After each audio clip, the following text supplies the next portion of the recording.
Hi everyone, welcome back to my YouTube channel.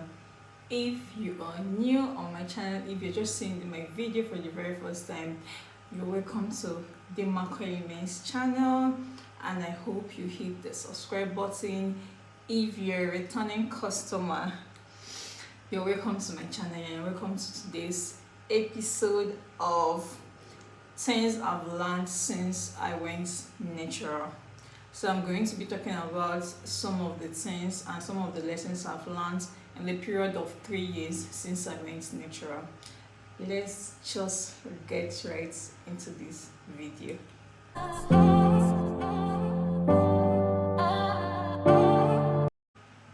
Okay, the number one lesson I have learned so far, I went natural 2018. Yes, actually the beginning of 2018. The number one lesson I've learned so far since I've gone natural is follow basic rules.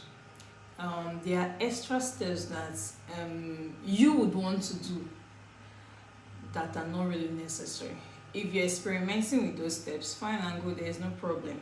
But when it comes to things you should do on your hair, I would advise that you do the basic, which is simply cleansing your hair, shampoo, condition, and then you style.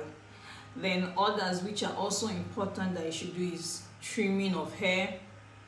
You trim your hair once in a while, you let your hair rest. Your hand should not always be on your hair. So that's the number one rule. Follow the basic rules.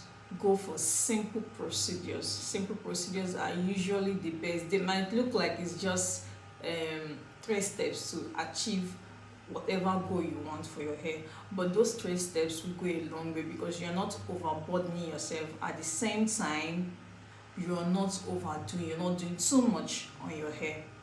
The second lesson I've learned is to read instruction on the label of products. The first time I went natural, I got this product, Sunny Eye Deep Conditioner. So when I got it, I was using the deep conditioner as a leave-in conditioner. I did not bother to read the instruction up until one of the days when I was on IG and an influencer was using the deep conditioner, and I saw the way she was using it. It was totally different from the way I was using it. So I had to go back and read the instruction on the label, and it was at that point I had to ask myself, like, what have you been doing? So the first thing that should come to your mind when you get a product is to read the label, read the instruction on the product, know how the formulators want you to use the product for better results. Because I believe when you use product according to what is written on the label, that is when you achieve what the product is posing, or what the formulators want the product to give to your hair. And then learn to read the ingredients on the body of a product. Know the ingredients that are bad for your hair and know the ones that are good for the hair. Ingredients that should not be in a hair product, they are harmful ingredients, and they are ingredients that are not harmful. 3 is filter the type of information you get off from social media, from the internet, wherever it is you're getting it from. I specifically have a problem with Facebook groups. Most of the natural hair Facebook groups, you get to see crazy suggestions. I think one of the time I saw someone suggesting for a lady with lice to use creatine and comfort, and it didn't make any sense to me because one, creatine is harmful on its own. Creatine poured on the scalp of my hair, so I had these white flakes all over my hair. So when I even think about it, I'm like, that one wasn't even intentional, it was an accident. So not telling someone to intentionally pour creatine mixed with comfort on their hair, it wasn't just making any sense to me. I'm like, why do people take this advice without, you're not even thinking for a second, okay, is this stuff actually making sense? Like pouring creatine on my hair, is it actually making sense?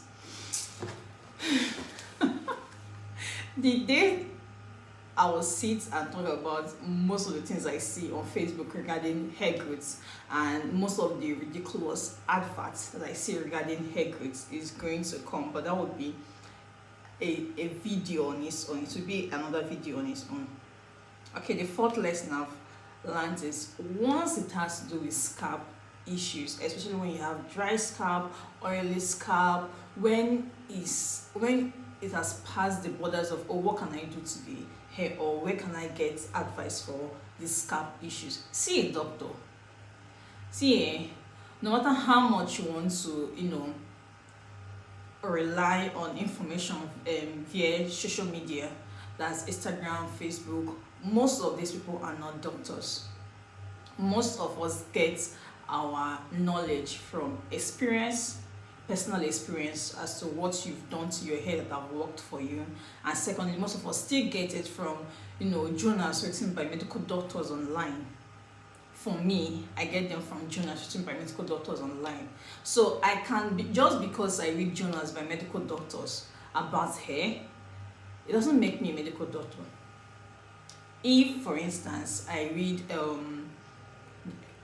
the constitution or maybe laws pertaining to a country, it does not automatically make me a lawyer.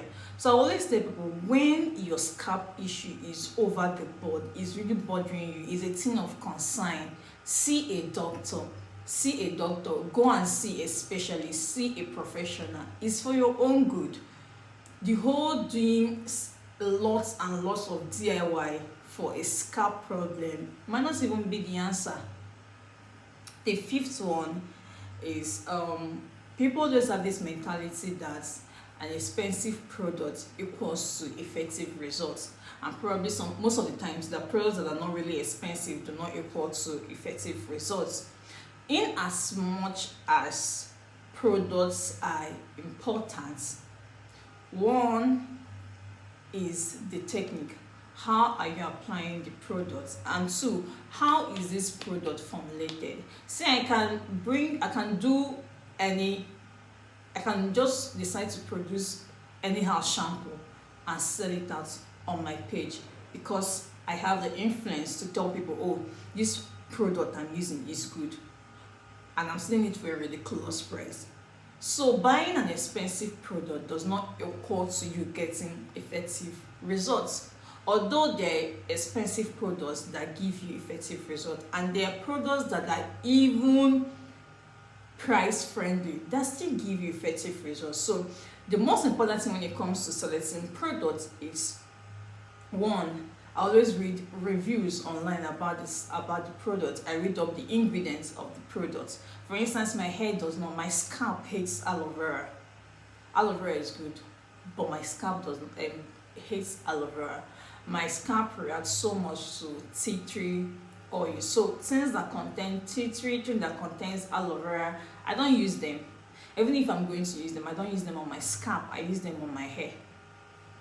The last one I have is knowing how quick or how slow your hair absorbs hair, that's your hair porosity, is more important than knowing your hair type, what your coil pattern is.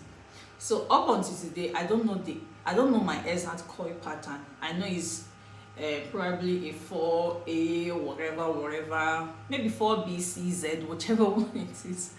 But it's not really important to me as hair porosity is. I need to know how to get water into my scalp. That's what you should be concerned about. How do I get water into my scalp?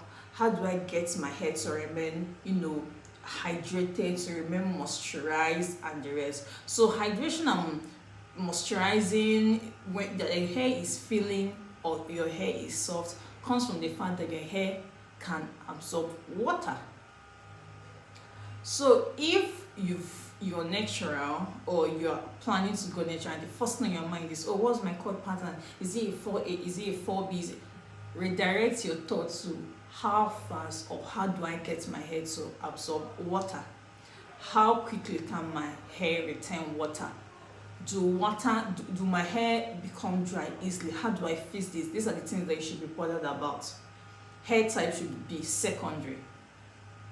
And lastly, always ask for help from people you trust when you have hair issues. When you've tried on your own and it's not just working, ask for help. Ask people, how do I fix my hair, how do I get my hair back on track, how do I do things, or how do I get over this particular hair issue. And we've come to the end of this week's video. I hope this video makes you in great mood and it helps you redirect your mind on how to go about with your natural hair journey. So please don't forget to like, subscribe, and share my videos to people who would find this video important, or people who would love to get their natural hair back right on track. Thank you, and see you all next week Sunday.